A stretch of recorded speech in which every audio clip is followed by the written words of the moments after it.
Good morning, everyone. Ate Marie, buenos dias, bom dia, 早上好. How's everyone? Good, okay. Everyone got some coffee or something to eat? Welcome to AUT, New Zealand's youngest university, and we pride ourselves by being the most dynamic. My name is Matt Rashkovich. I'm the deputy head of the Department of Marketing and International Business, where we think about creating value and building bridges between countries, markets, and consumers.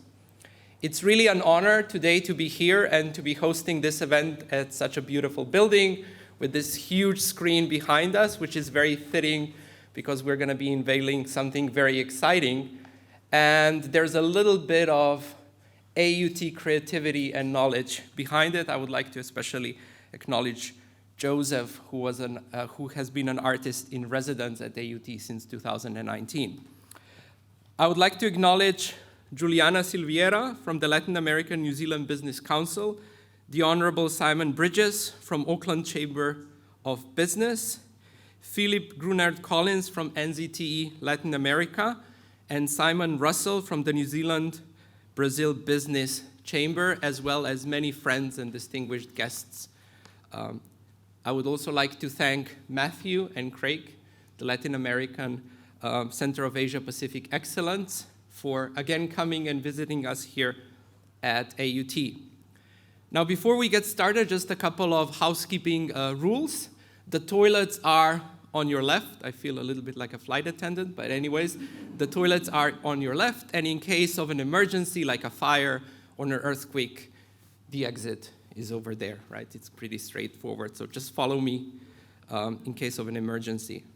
Now, before we get started and before we start finding our way across continents and oceans that connect New Zealand with Latin America, it's fitting for us to center ourselves first in space and time, where we are here in New Zealand. So I would like to read a short karakia to kind of center ourselves. Ranginui kirunga, papatua nuku kiraro, kaputa te ira tangata, I te whei ao, ki te ao marama, tuturu whakamauaua, kia tina, haumie, huie, taikia. So translation, the sky above, the earth below, from which springs all humanity emerging into the world. Of light and knowledge, let us come together with purpose, united and ready to progress together. Welcome to AUT. Craig, over to you.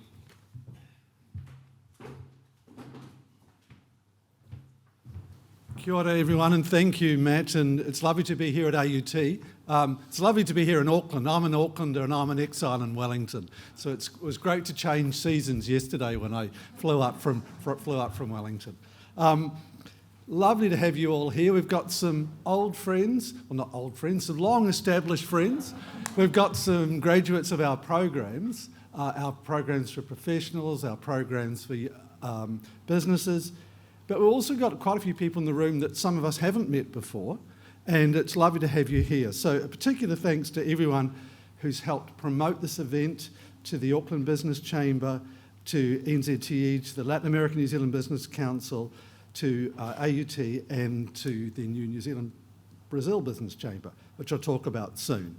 I was going to give a karakia and a whakitoko, beg your pardon,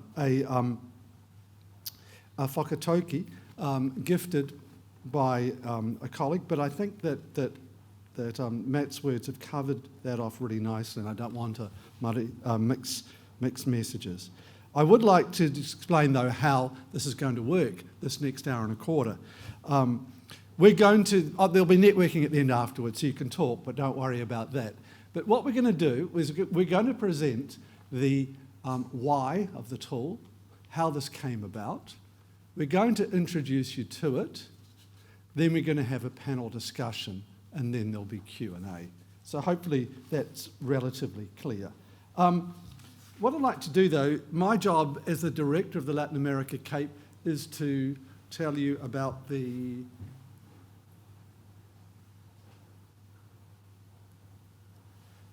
Capes first. Some of you will know us very well, others of you will not know us at all. 4 universities, not AUT, but I'll get on to AUT in just a second because it's rather critical to this particular piece of work. 4 universities, 3 centres, we've been going since 2017, and the original purpose was to transfer knowledge on these 3 regions from the universities to civil society.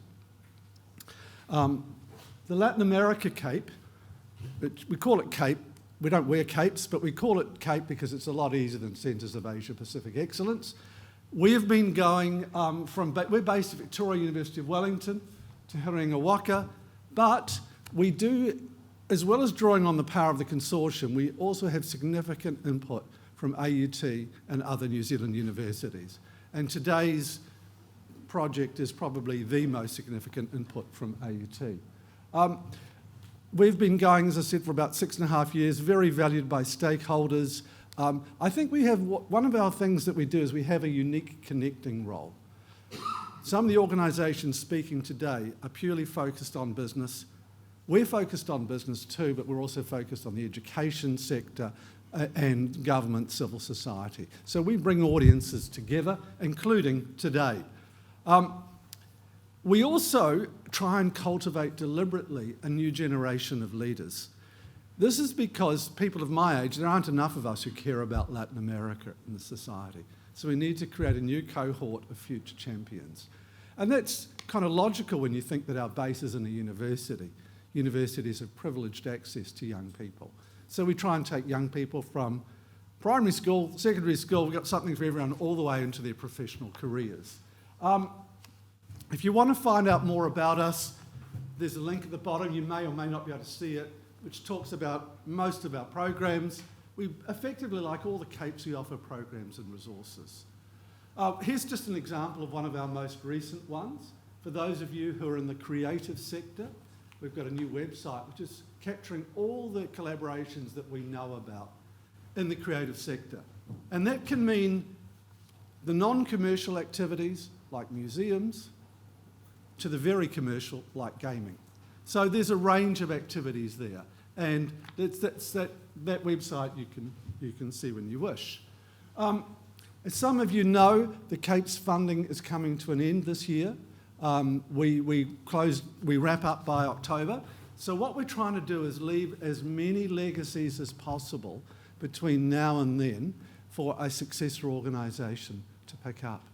And so what we're doing, we're going quite hard for the next 2 or 3 months, delivering projects, and then we'll think about, well, how can we find homes for them? So that's what the Latin America Cape is doing. So some of the projects on the 9th of April, if you're down in Wellington, we'll be having a meeting on Peru's APEC year with our Trade Minister. So that'll be an important event. Other things we're doing are not just launches of this web tool, but launches of commissioned research. Because we feel the need to change the conversation about Latin America, because while we get it, and many in the room here get it, many New Zealanders don't understand the Latin America opportunity. So we've chosen a variety of themes to try and shake up people's understanding and make people think, hey, it might be relevant. And so these are some of the themes here. And again, there's a link you can find out. For those of you who are members of the New Zealand Institute of International Affairs, we've got a couple of pieces coming out in the next March issue. We've got a poll of New Zealanders' attitudes to Latin America, both the general public and business. And then we've got delegations. We're going to be bringing taking a university delegation to Latin America in April, a delegation of young enterprise high school students to Mexico in the same month, and a Winds of Change climate change program, graduates, alumni of that program, to Chile in May. And then there's Aotearoa Spanish Language Week on May 20 to 26. It's where we talk about the value of learning Spanish. So that's that. So let's get on to why we're here today. The origins of this web resource. It's a little bit similar to what I just said about the commissioned research. We want to disrupt, change, alter New Zealanders' perceptions about Latin America's relevance, to get more people understanding the opportunity. And so we thought that we also wanted to show a sense of Latin America's proximity to New Zealand. It's closer physically than it is mentally to a lot of our compatriots. And we also wanted to highlight themes, locations of particular attention, where activity is concentrated. And you'll get a sense of that as you get to know the tool. Why data? Well, our world is driven by data, that's fairly obvious. And unlike me, many learners today are visual learners. And so we thought, how can we speak to the language of our time? And that comes back a little bit to connecting to younger Kiwis. So that's what we're trying to do. We're hoping that this tool will work for people on two levels. On the one hand, CEOs and directors and ministers and private secretaries, etc., could use it for demonstration effect, to make a case for a briefing or why they should bid for Project X. And so we encourage people to use that tool. On the other hand, it's for their teams to actually drill into the data and analyse it and explore connections between slides, some of which we won't even have thought about. So that's what we're trying to do here. And then we thought, well, who could do it? Well, the answer wasn't very hard, and this is where AUT comes in, because their art science lab here and Joseph Michael have been tremendous collaborators with us on a couple of other previous projects. They blend art and science and other projects, nature, to produce really compelling work. And again, there are links to this here. If you want to take a photograph of that, I could send the presentation. You'll all get a recording of this, so you'll understand some of the work that we've done here. So without further ado, I've taken up enough of your time. I'll be back to run the panel, but I'd like to hand over to Joseph and his team to introduce us to the tool. Thank you.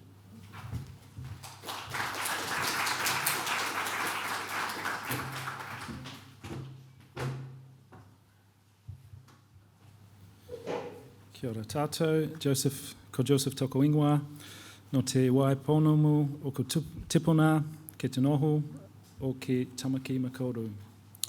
I can attest to the different seasons, and we were down in Wellington 2 days ago for the presentation there, and having not worn long pants for about 2 months, I had to pull out my puffer jacket, and it was raining and very cold, so it was nice to come back to some sunshine in Auckland. First, there's a few thank yous I need to get through. Firstly, Matthew and the team at Cape, Craig, Nicole especially, she's in Brazil, currently potentially has dengue fever, but hopefully she's feeling better.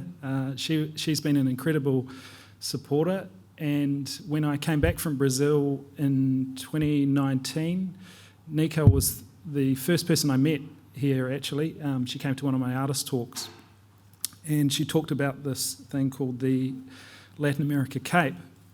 And Peter, who's here as well, was involved in the first discussions and the first project we did with the Cape. It was amazing to find an organisation that supports creativity and cultural connections as a way of opening people's minds to different cultures and using creativity to help foster business connections.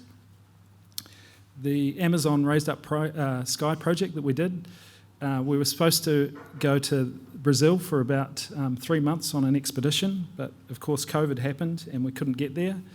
And I remember scrambling back and forth with Matthew on the contract, and I said, please trust me, I'm sure there's a way we can do this project virtually, not knowing how we could do it, but knowing that we could potentially do it. And so from there we worked with collaborators in Brazil virtually. We had a whole production team over there, and we worked for it was about 12 months, 18 months, scanning trees, and we had production crews in the Manaus and various parts of the Amazon scanning trees for that particular project.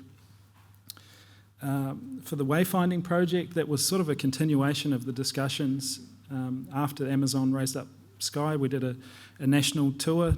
I think we went to 10 different museums and locations around New Zealand, Te Papa, and different places.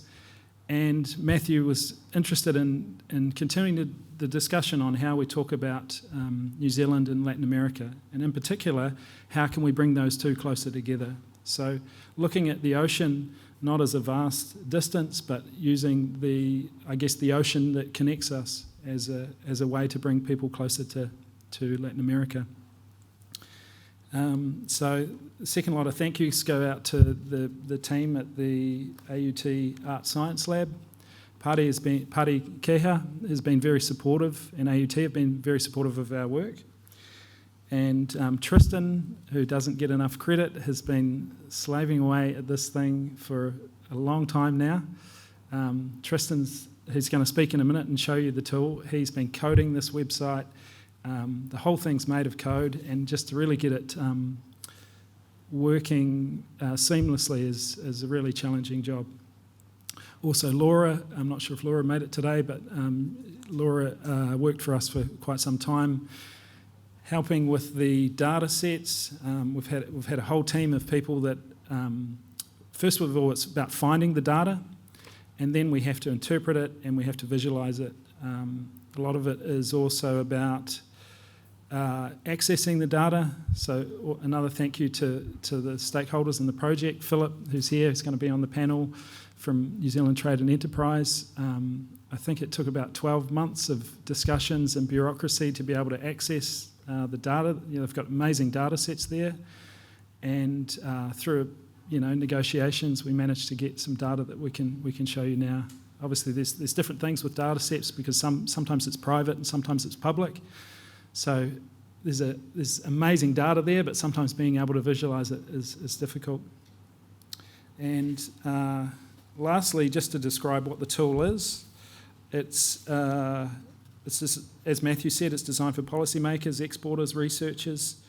Latin America, as defined for this tool, comprises of 19 countries. So we're focused on the Spanish and Portuguese-speaking territories. And basically it covers 4 different areas: diplomacy, business, education, and society or people. And each of the different graphs tell you something about the connections between New Zealand and Latin America. And I'll let Tristan introduce the tool. Thanks.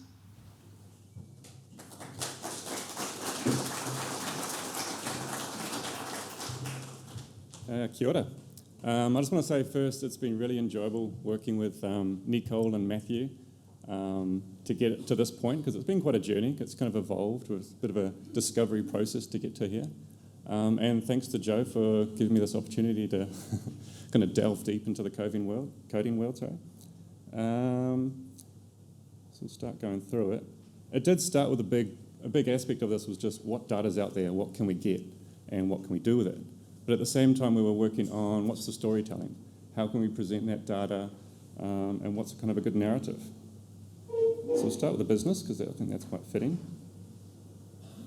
So when we first started, it was actually just in static form, and coming to like a more interactive processes, you can kind of have all these kind of layers of information hidden there.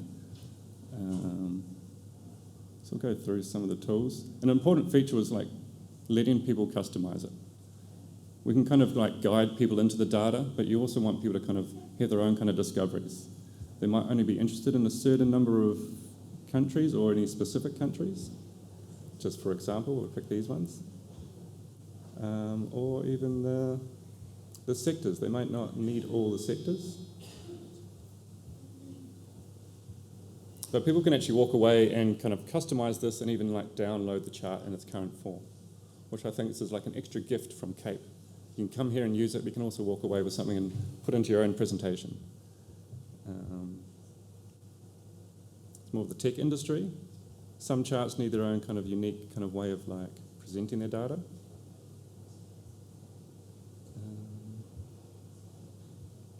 And this one's quite an interesting chart because we're presenting this import and export data next to the GDP.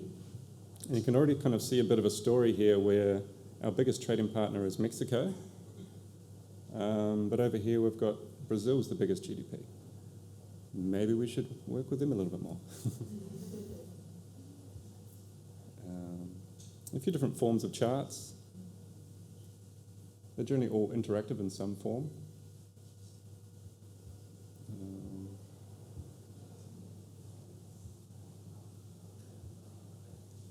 Some of our data sets are very, very rich. And there was kind of thousands and thousands of lines of like data points. So trying to find ways that people can come in and find what they need. I think I'll take you to Joe's favourite one.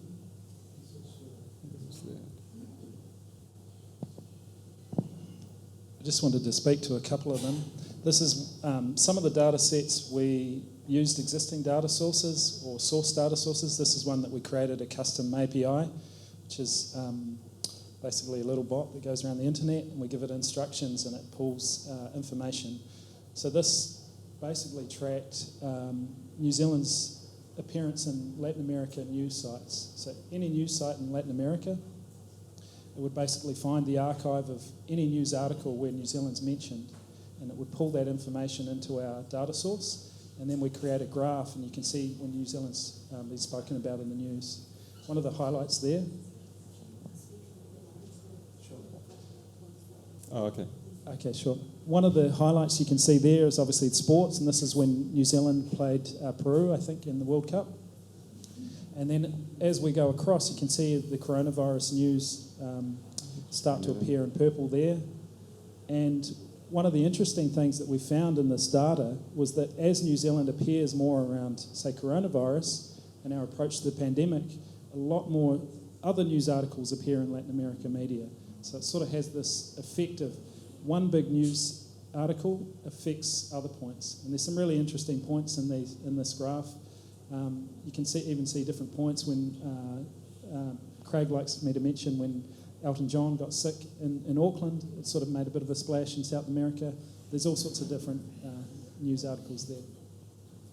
Yeah, a lot of our data sets are so rich, we could actually keep on making more and more charts with them, but at some point you need to kind of hold off. And the other thing that Matthew wanted to mention, if you go back to, say, the business tool, the GDP, this is the 4 different categories that you can go through, and then each of the data sets you can hover over for information.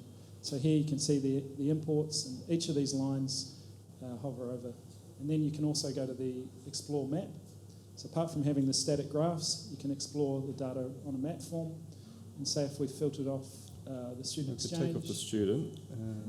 And then you were interested in certain consumer goods or maybe the tech industry, you can start to get an idea of where the tech industry is going into. And that's based on how many companies are present and where they're active. But again, the tool is fully customizable again if you're just only interested in a set number of countries. And it's even got the diplomatic kind of like offices that we've got there. One of the things we thought would be interesting is that if you track where, say, a New Zealand Trade and Enterprise office is that impacting the amount of business that happens in that region. So with the tool, you can sort of start to overlay these different things. I think we'll go into the panel and we'll have more time for questions on the tool afterwards.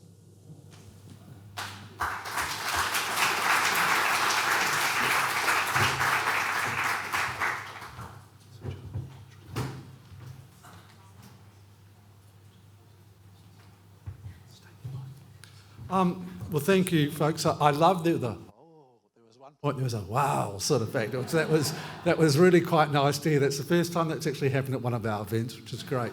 Yeah, absolutely. It shows what a cool tool this is.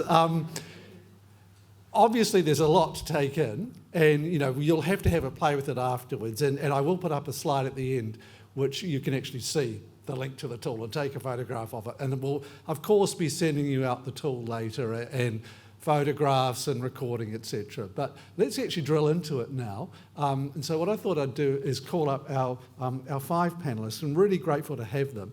I'll call out the names and just invite them to come up.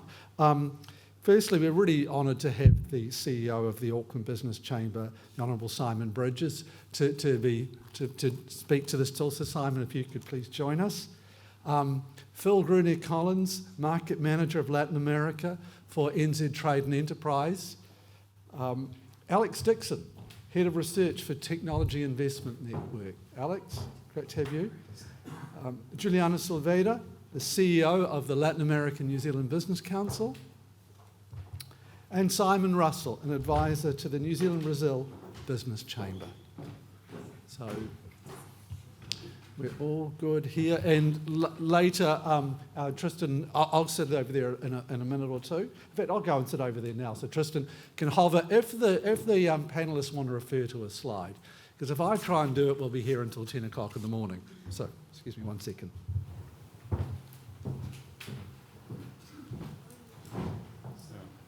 we have a second microphone at all for the panellists?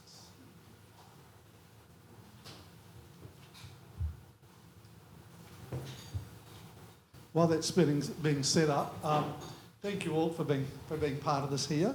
I was going to do it in order, but I'm going to ask everyone a general question and then everyone an individual question. So I might actually just go ease just down the line this way. So Simon Russell, that is. You can take the first question. Having heard why and how the app was created, what are your impressions of it? You had a little play with it last night, possibly. And what are the biggest contributions you think it could make to catalysing more New Zealand Latin America business links? So that's the question for everyone. So over to you first. Thanks, Matthew. Awesome would be the short word.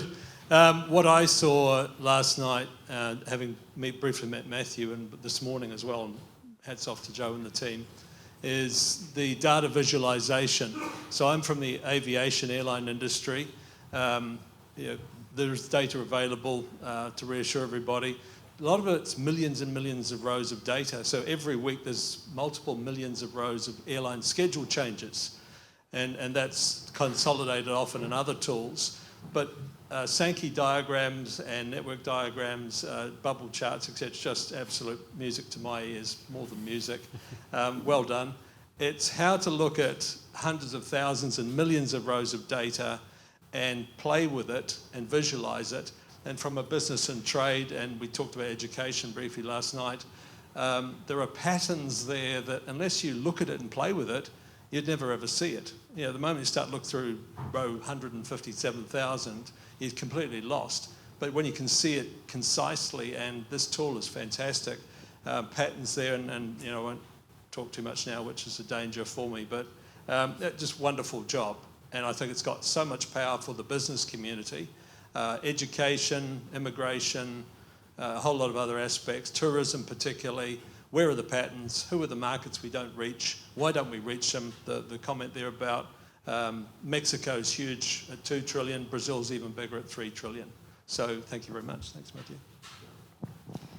Congratulations.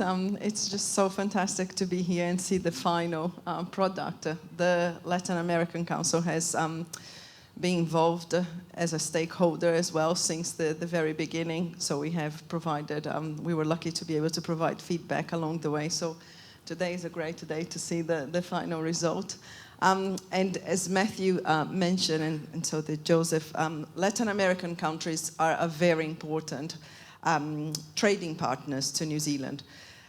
Although there is a lot of untapped potential, and I think this tool is extremely important because we don't have a repository of information at the moment about Latin America. And it's great because it's visually stunning, which congratulations to the team for doing that as well.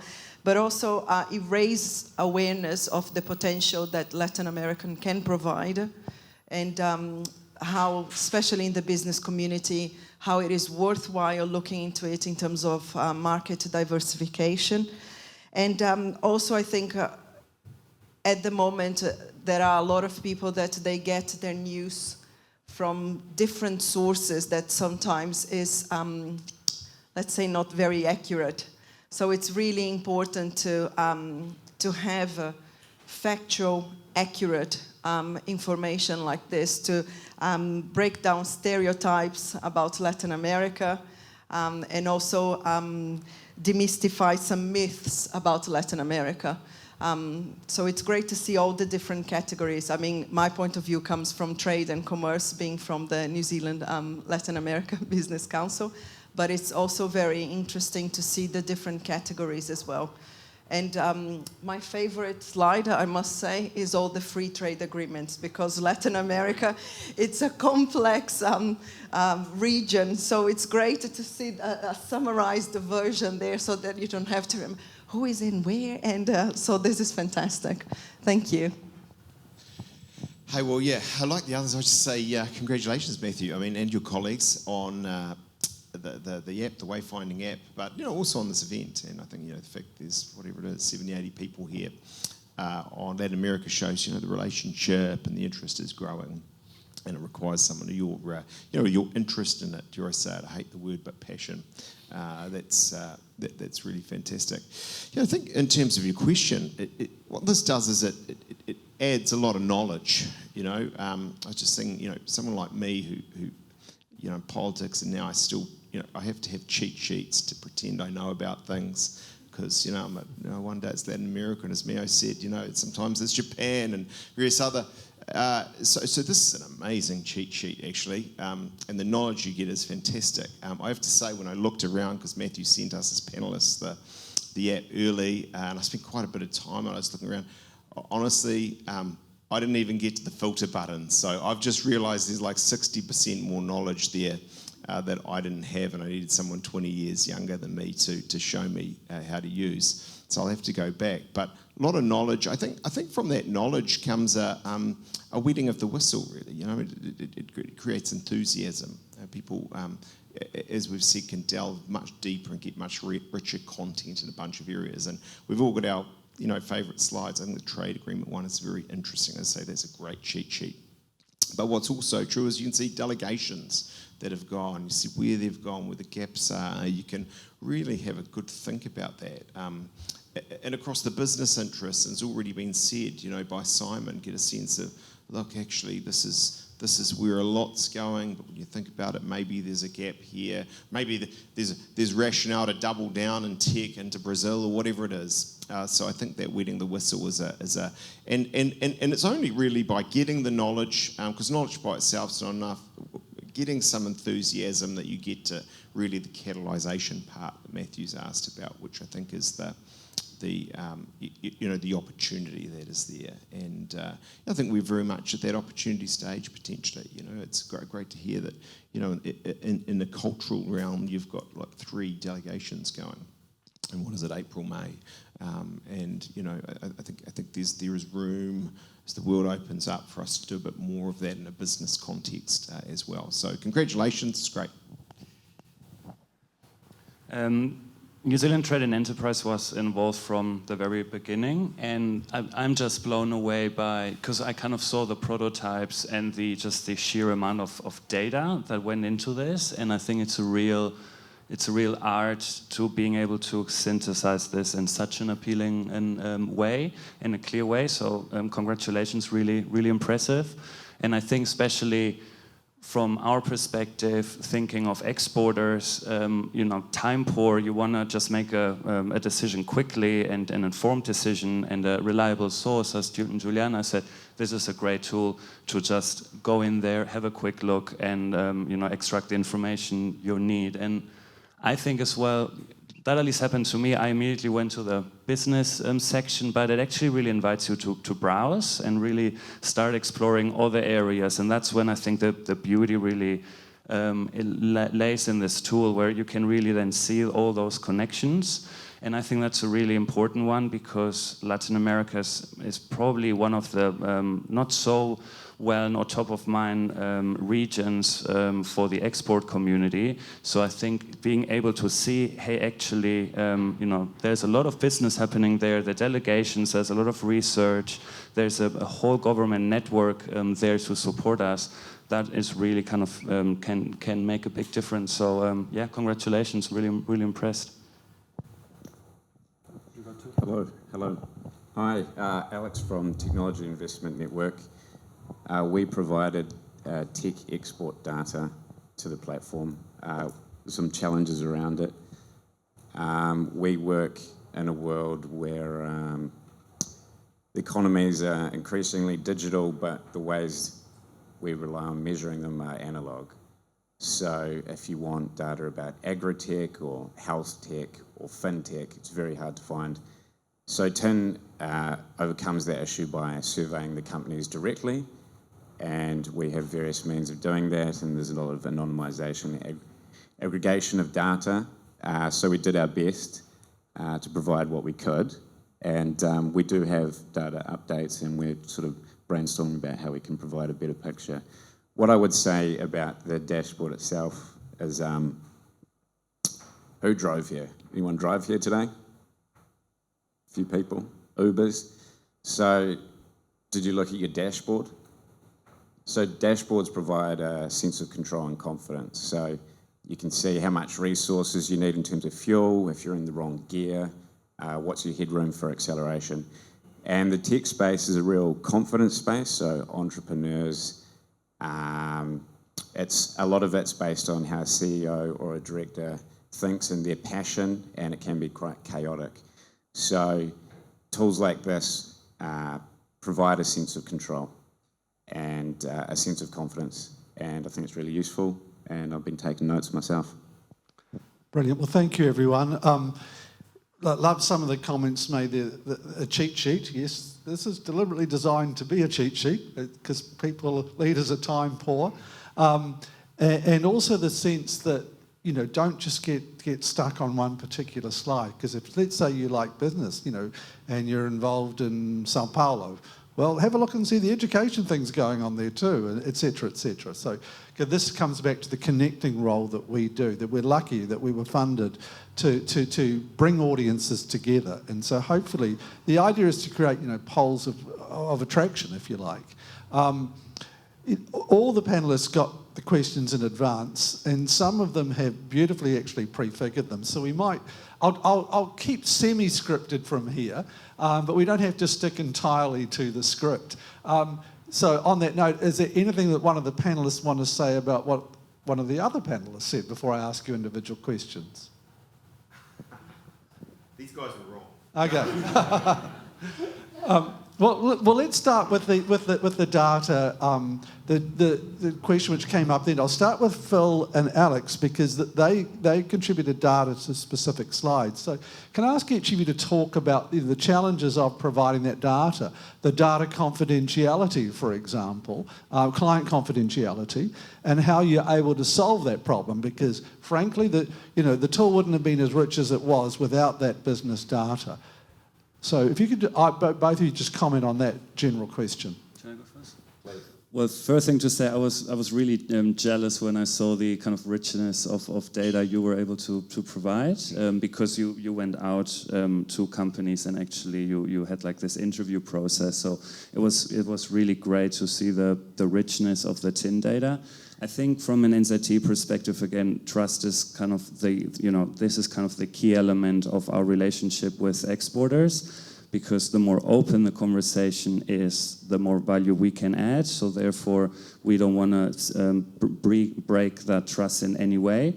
We have, big databases with export information, but of course, this is completely confidential. So we had to kind of find a way of being able to share enough data so for the tool to be as powerful as it is without breaching in any way that data. So we kind of had to work.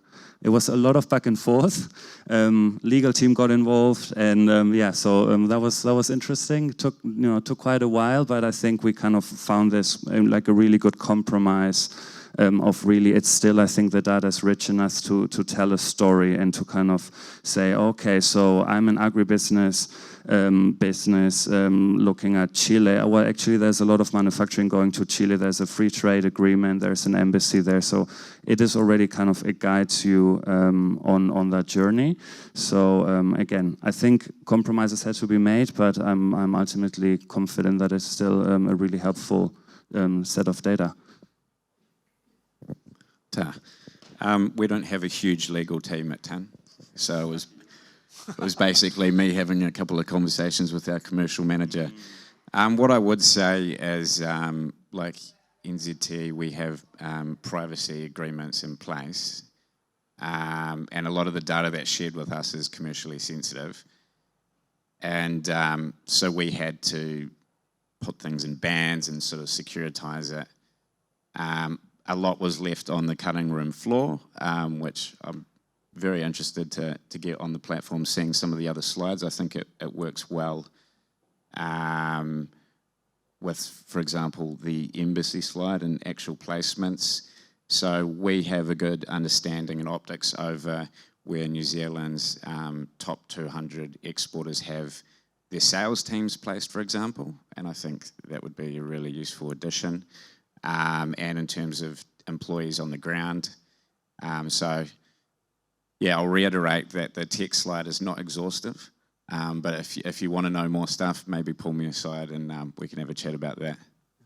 Well, that's interesting because, coming to the tech side of things, this is a tech tool, so it's really great to have a tech slide in here. But, we can think about the next few months about iterations, not massive iterations because time is limited, but we can think about ways to really enhance this further. Just a follow-up question to the two of you before I come to the others. You each have, your organisations, most of their clients are not focused on Latin America. How do you think this tool might help attract some of them to look at the region for the first time? I'll go first this time, I've got the mic. Yeah, like I sort of said in my opening, I think it provides confidence and control and a good launching off pad. So if you think about what the government sort of said in the last couple of months is that they want to double New Zealand's exports in 10 years. It's pretty ambitious. We're not going to get there through primary industries alone. In fact, tech is the fastest growing sector. And so if I try and weave that into Latin America, obviously there's huge opportunities. I agree with that statement. If I talk in generalities, Latin America is a land of small and medium-sized businesses. Well, New Zealand's got a good track record of creating software solutions and fintech solutions for that type of market. Horticulture and agriculture is important over there, in some places really protected. Well, if we can't get milk powder over there or they're not going to eat our beef, why not supply the tech that the graders and the other agri-tech that we're good at?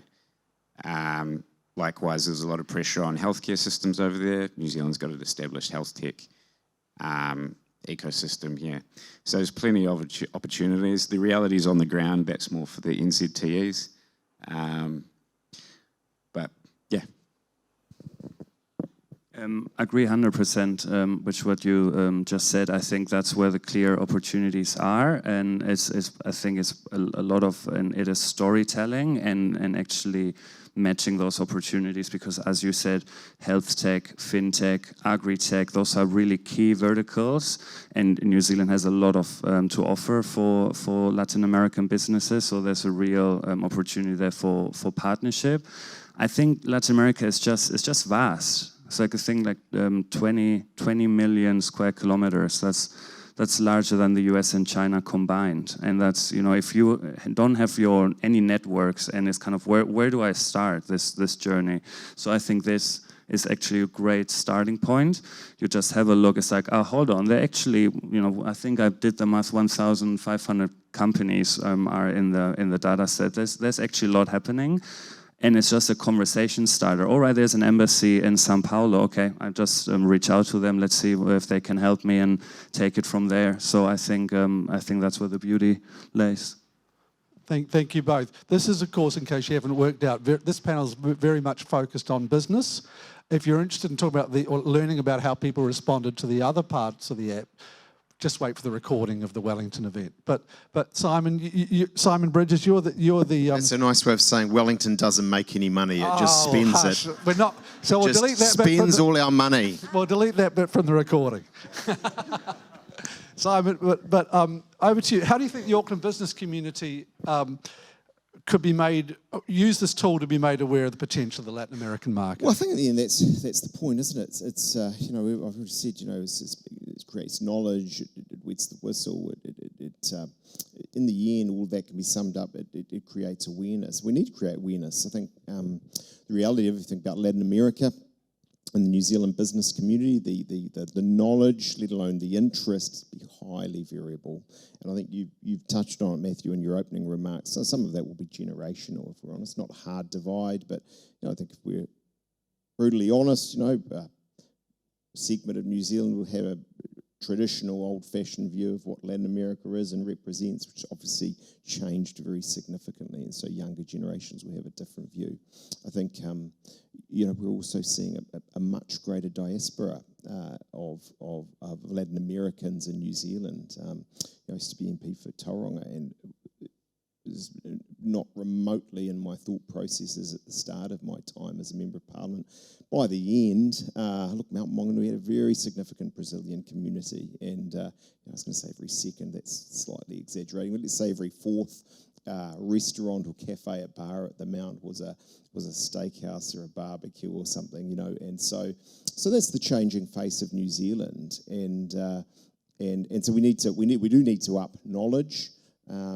I think in terms of that opportunity, I really agree with what's been said here, but which is the government's saying ambitiously, some would say too ambitiously, they're going to double exports.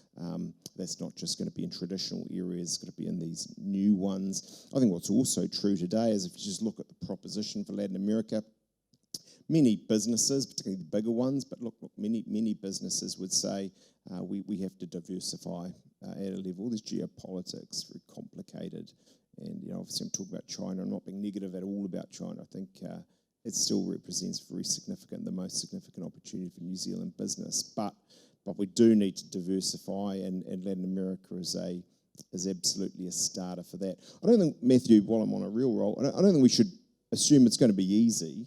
It's not an easy set of markets, if we're honest, for New Zealand, because culturally it's quite different. The legal systems will be quite different, the regulatory environments, all of these things. But that doesn't negate the very big opportunity from 19 countries, 650 million people. That's what I learned on the website, by the way, or the app, I should say. So disparate knowledge. The app is going to help with that. And there's a very clear proposition for Auckland businesses, New Zealand businesses around diversifying, whether you're a traditional player or you're doing something new and exciting like in the tech fields we've heard about. Thank you, Simon. That's such a nice way to bring in Giuliana and Simon Russell, because they can talk about the specifics of the Latin American market. Giuliana is the CEO of the Latin American New Zealand Business Council, and they've been a strategic partner for us, actually, since we bid to host the Capes.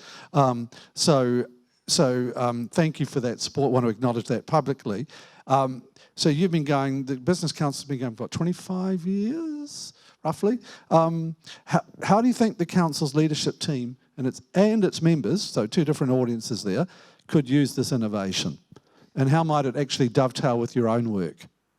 I was, like everybody else here, playing with the app last night, and there is a wide range of ways that businesses can use this, but not only businesses, but also, just to complement the talk in Wellington yesterday, but I think young professionals as well that are considering internships in Latin America. There is a slide on working holiday visa. There is also very rich data on student visa, which helps, for example, a lot of our members, they are in the international education field. So that will be crucial information there for them to, especially now post-COVID, that they are still in a kind of recovery phase. They have to be selective of which markets they go into Latin America. The data here helps immensely to see, okay, student visa approval for Brazil was X%, so maybe we should start there and then select other markets as a result. International education, if we remember, pre-COVID was the fourth biggest export industry for New Zealand, $4 billion, pretty much. So there's many ways that our members, and our membership is very diverse, so that's the beauty of this resource here, is a repository that everybody can access the international education, agri-tech, fintech, all the different tourism, very important as well, where it's another big area that we need to rebuild here. And talking about initiatives of the council, this helps us lobby the government with quite a few things as well. Air connectivity, one of them, that is very important. I'll leave Simon to go a bit deeper, but together with Simon as well, we are trying to lobby the government to have better air connectivity, not only for the people-to-people movement, but cargo as well, which is something that our New Zealand exporters always give feedback that is one of the top kind of issues and barriers for trade with Latin America. There isn't enough, the frequency is an issue, and the pricing as well. So this is very, Wayfinding is very rich to help us lobby the government with all these initiatives that the council has. But also this year is very important for Latin America because we have APEC in Peru, and we have, like Cape, we are collaborating together on an event in Wellington, but also we are going to have an event in Auckland later on in the year. So it's good to consult this, this resource as well to kind of guide us. How do we approach our events? What kind of information is already there in the public domain? And lastly, I think we keep talking about New Zealand exporters needing to diversify, and I completely agree with you. I completely agree with you that Latin America is a complex region just because of the 21 countries, different languages and so on, but so is China. And we broke into China, and it's a significant trading partner, so we need to do the same in terms of effort to raise awareness of the potential of Latin America. And one last point is we need to encourage more young Kiwis through the working holiday programs to go and do their gap year in Latin America, not to go to London and work in a pub or go to Australia, the tradition kind of market. So it's very important that collectively we start raising awareness of Latin America from a very young kind of generation of Kiwis to the business community as well. Thank you, Giuliana. Many things I could say there, but I'm just conscious of leaving time for questions. Simon, your organisation that you're that you advise, the New Zealand Brazil Business Chamber, is much newer. Indeed, it's brand new. It's about 3 months old, I think. So this question's really simple. How will this tool help the organisation's work? Thanks, Matthew. The New Zealand Brazil Business Chamber is very excited to be part of this, and again, I can't speak on behalf of Simon and everybody at the Chamber's changed their name to Simon to make it easy, so I'm a Simon. But no, it's a case of the tool is fantastic to uncover where the patterns and trends are, as I think I mentioned before. What my field particularly is in aviation and tourism, and aviation and tourism's the term is agnostic. We don't really care where the people come from. We just want to know what the people are doing and flowing through. And that relates to the education sector. Are there PhD students who would like to come and do their PhD in New Zealand? Yes, there are. The language barrier is actually, call it a blessing for New Zealand. We speak generally English and obviously Te Reo as well, but it's where people, rather than going to Europe or North America, you can actually come and learn English here and work and study. And so the connectivity piece, Matthew, is one of the crucial parts. Some of the preliminary work in the last 3 months, we've been very busy. I've really benefited hugely off the work that Giuliana and the team have done, is where the air connectivity facilitates cargo trade and passenger movement, as well as obviously there's a lot of traffic via sea. But the air connectivity is fascinating, and we talk about wayfinding. In the airline industry, you talk about waypoints. And you start from this waypoint, you travel to the next one, and you hope you're on your way to North America or China or Japan. The waypoints on this are just extraordinary, and there's some conversations probably afterwards. But we're actually talking about Asia and Australasia and Latin America. And we're talking about 2 or 3 billion people in Asia who actually want to go to Latin America. And the data we've had a look at, New Zealand is logically below Hong Kong the fastest way to Latin America. If there are affordable flights and frequency and connectivity and cargo belly space on aircraft, and again, a lot of the work that we do is in that space as well. Talking about how do you get high value air cargo same day off the trawler in Tauranga or the port up north. How do you get it to Auckland to travel to Sao Paulo, for example, or Rio de Janeiro? And it's how do you do that with the 25,000 restaurants that are in Sao Paulo? Is there anyone who would like to buy some fresh New Zealand seafood? So you start to see the trade patterns, and that's what the tool does, let alone the education sector, let alone the business sector, and come back to people connectivity. We've got 20,000, again, we're passionate about Brazil, but passionate about Latin America. It's where there's 20,000 Brazilians here in New Zealand. When I first went 30 years ago, I think there were 5, and there were 50. I found one of them in Beach Haven on the North Shore, and we discussed where to go to and how to meet their cousin in Rio de Janeiro. But it's a case now, it's so such a vibrant place, New Zealand, because of all the migration. And again, very quickly, just to close, it's where Australia's got 80,000 Brazilians, 120, 150,000 Latin Americans.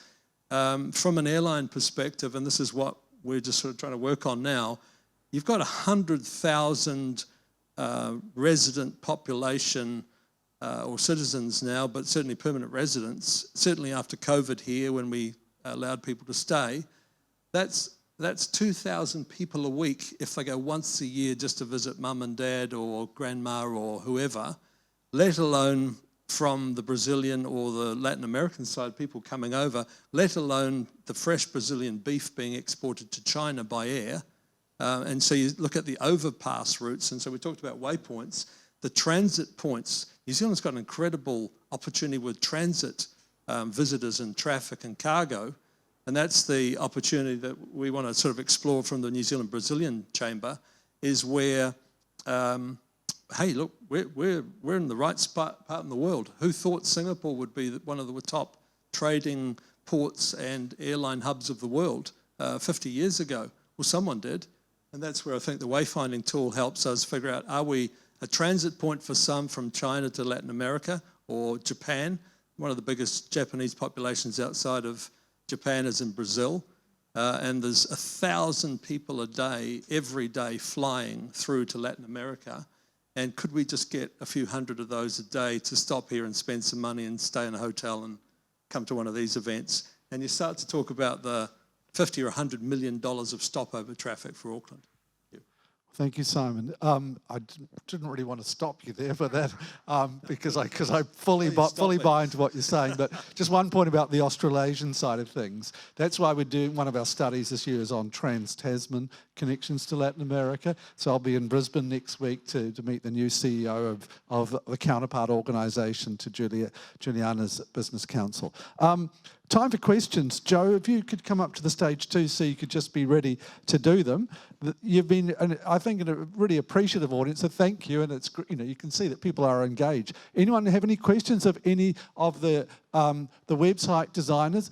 By the way, we are actually starting to use the word website more than app because we realise the app thing can kind of confuse people. So from now on, it's not what we originally told you, but this is in response to feedback from the previous night. People said, wonderful, but it's not an app. Well, okay, we took that on board. It really is a website, so we're going to be starting to refer to it that more and more from now on. So in case you notice that subtle switch, it's no longer subtle, I've just made it public. Any questions of the tool designers here? And if you have a question, please try and make a question, not a comment, say who you are and who the question is to. Yes? Oh, one second. Do we have another microphone at all? It's coming. So just wait a second. I know who you are, sir, but if you could identify yourself, that'd be great. Thanks, Craig. Pete McMiniman, ex-Latin American Business Council, General Manager of Build BIM. We have an office in Chile. So congratulations. Looks just so beautiful, and the colours are amazing, and data's amazing. Question for you guys. So looking forward, and this is to the Cape as well, and you mentioned Matthew, about kind of placing a home for these things, but is there any comments around keeping this thing live into the future and whatnot? And what's the strategy? I'll pick up that one if I can. Yes, there's basically a timetable as to answer. What we're going to do here, we are going to try and find a replacement. I mean, the Capes are going to finish in October. So our goal is to go really hard on our work until about May or June, deliver quality work, and then focus out the remaining months on finding a home for that work. The ideal hope would be a successor organisation. Well, who knows? We'll have those discussions.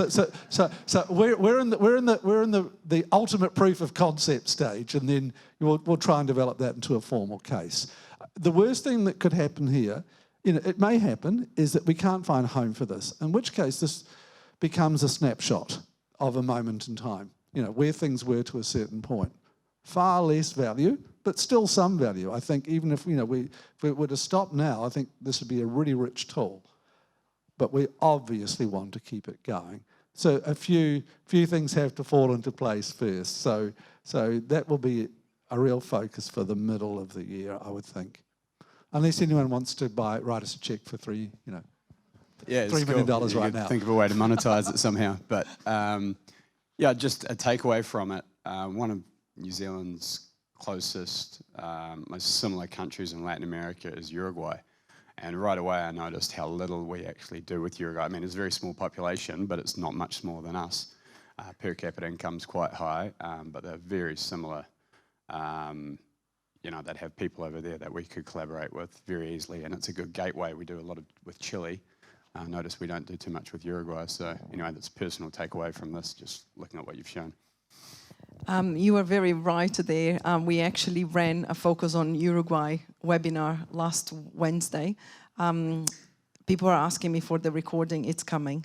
I will put on the website and on LinkedIn as well. And what triggered that Focus on Uruguay is that education piece as well. And at our end-of-year networking event in Hamilton, there were members just having a chit-chat, and one mentioned the high tariffs going into Brazil. He was a manufacturer. And then the chat went like, why don't you go via Uruguay? Because it's a great entry point to Latin America, especially they are part of Mercosur, and off you go.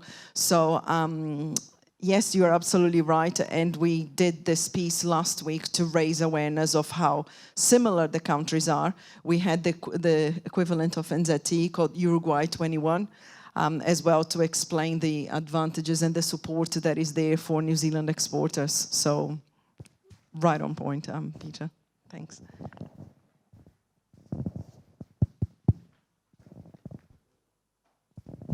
Kia ora. Ko Carla toko ingoa. Congratulations, this amazing website. My question is about how do we find in the database, or if there is a space for it, where the data comes from, what are the data sets, and what information it includes? Because I haven't searched yet, so just a general question. Thank you. Each of the data sets has a little section called About This Data. And so there you can read the chart type, you can read what the data's showing us, and then there's a hyperlink to a source, if there's a source for the data. Also, there's a feedback section, so for any feedback on the website, or if you want to actually access the raw data, we can send it to you. So there's a few different places.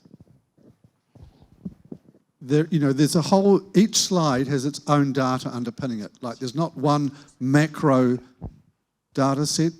There is a macro data set for every slide. Would that be the best way to describe it? Because some of them is based on quite a small piece of information, like a spreadsheet. Other is based on millions of pieces of information. Over to you, Joe.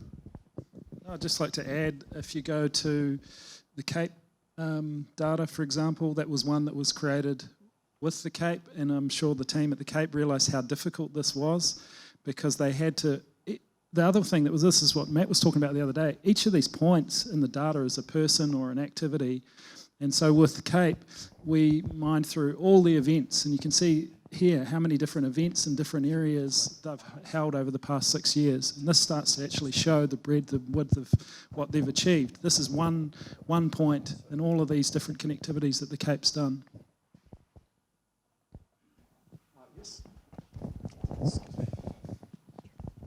Thank you very much. Congratulations for this visualization of all the data. One comment about the other day, I've heard from one New Zealand farmer who is producing buttercup, pumpkins, and exporting to Japan and Korea mainly. And he said that our competition is with Latin America, but it's also complementary in the sense that different seasons they produce. So it is really interesting that New Zealand and Latin America are both agricultural countries, regions, but at the same time, because of the change of hemisphere, they can be complementary. In that sense, as we are talking these days, the importance of resilience of supply chain, and same as air connectivity, supply chain's resilience is really important, and agriculture is one example that between New Zealand and Latin America and the big market in Asia can have a very good connection, and these data will help us to cultivate more market opportunity. Thank you very much. Thank you, Deputy Consul General. Anyone want to respond to that on the panel? Yes, we talked about this, the complementary, how especially going back to Uruguay as well, but also other countries in Latin America, that complementary, how there is a lot more information. There's a lot more services that we can export as well. And going back to the point that you made earlier, especially in the agri-tech space, New Zealand is sometimes superior in terms of knowledge and more advanced than Latin America in terms of what we are doing in the agri-tech space. So that's a huge opportunity for New Zealand exporters to go into Latin America and provide that kind of service, especially with the complementary economies that we have. Thank you. There was one other question too, yes. And after this, there'll be time for one more question after this one, so you two. Good morning. My name is Dominic Touchot. I'm a friend of Matthew. We met in Chile 20 years ago when we were both working there. So I have one practical question, which is, say I'm a small producer of a soap in New Zealand, and I go to Chile and I realize that somebody else is doing soap in Chile. Do I have a way to get to the link to understand who is doing that? That was one of our desires with the tool, was to empower New Zealand businesses to know that there's a pathway into Latin America.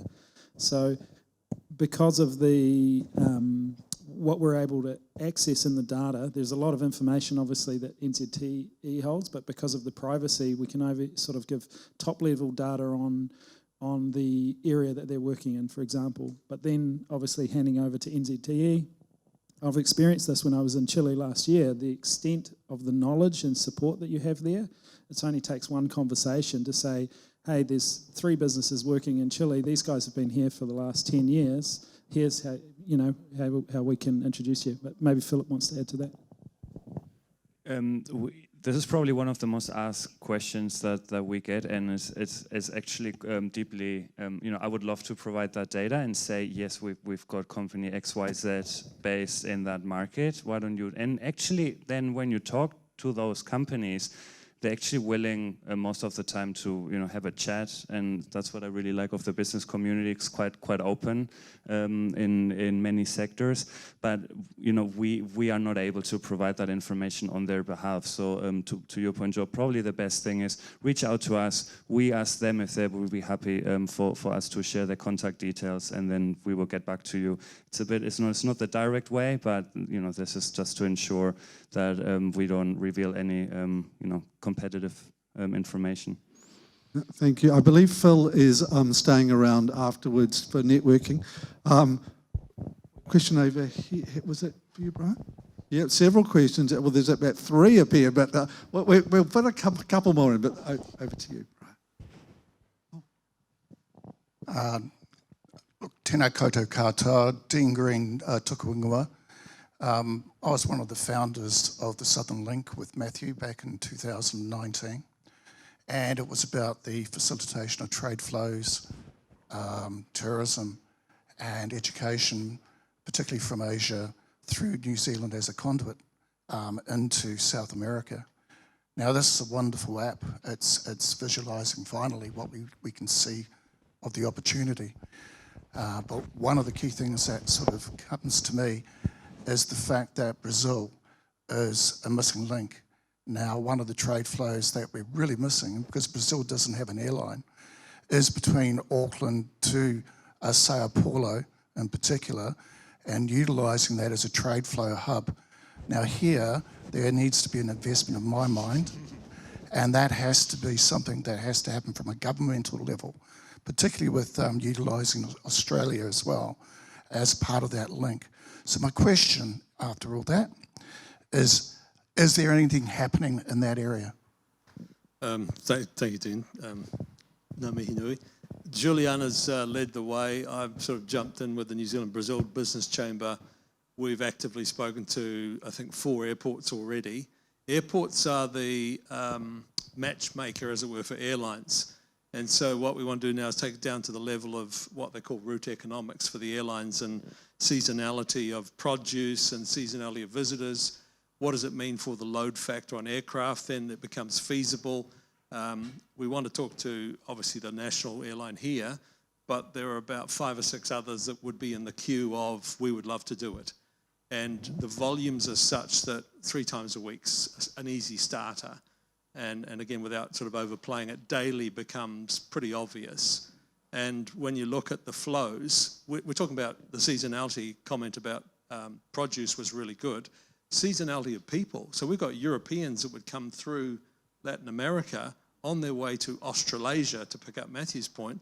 This is the countries of the Southern Star on the flag, as well as obviously Brazil, as you rightly pointed out. There's a lot of alignment here. And you've got seasonal Europe flows, and you've got seasonal Asia flows, and you've got seasonal Kiwis going off through, let's say, a trip to the Amazon to Europe for whatever their holiday might be. It's incredible what's happened in the last, even pandemic times. So aircraft technology, again, I'm in danger of talking too much, so I won't, but I'll try not. You're good. It's where aircraft technology has advanced so much in the last 5 to 7 years that what was impossible back then is now very possible with a full belly space cargo load. And in the pandemic, the national airline flew 56 flights a week cargo. They were making money just off the cargo. And obviously there's a high pricing going on. But that's the beauty of what we're talking about now. We're not trying to get from Melbourne to Santiago, which is wonderful. Latam's doing it. That's a really long flight, and you basically skirt Scott Base on the way through. We're actually talking about feasibility of a 12-hour flight like Auckland-Houston. And then you get full cargo load, full passenger load all year, seasonal passenger and trade movement. So you've really led the way with the Southern Link thinking. And so maybe the timing's right, maybe the planets are aligned on this one, that we can get some breakthrough. So brilliant question. Thank you. Look, there are lots of questions. Well, we've really only got time for one more. The rest, I'll just have to ask you to speak to the panellists. Helen, sorry. Thank you, Craig. Thank you, Matthew. I'm Helen Clisser-During, co-founder of the Art Science Lab with Joe.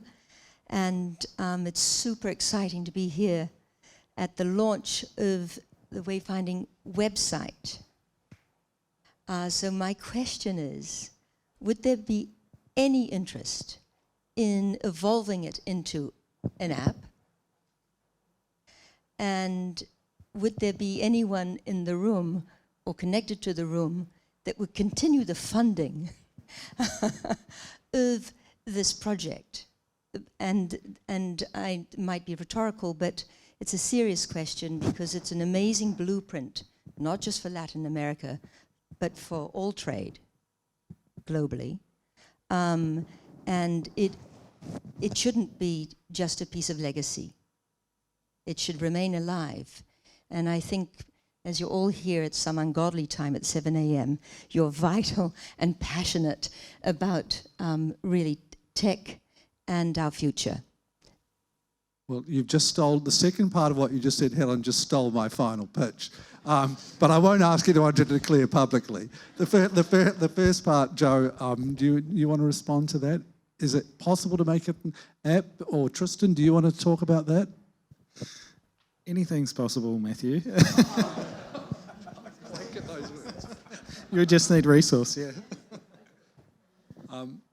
Well, I think we've got to wrap it up there, only because we could have lots more questions, but I'm conscious that one or two you may have to go, and you may want to have a personal question you want to ask to our panellists. So just here behind me are two critical pieces of information, so get out your phones and take them. You'll get it later. This is the website, and that is the hashtag we'd like you to use. And of course, if you could tag us as well, I should have put our LatAm Cape ones on there as well, but just mention us in the various sources.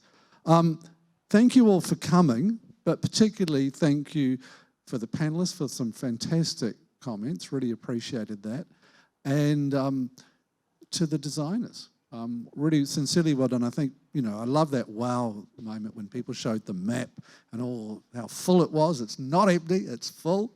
So thank you all. And kia ora, lovely to have you with us. And please feel free to stay on as long as you want for remaining drinks and coffee. Thank you very much.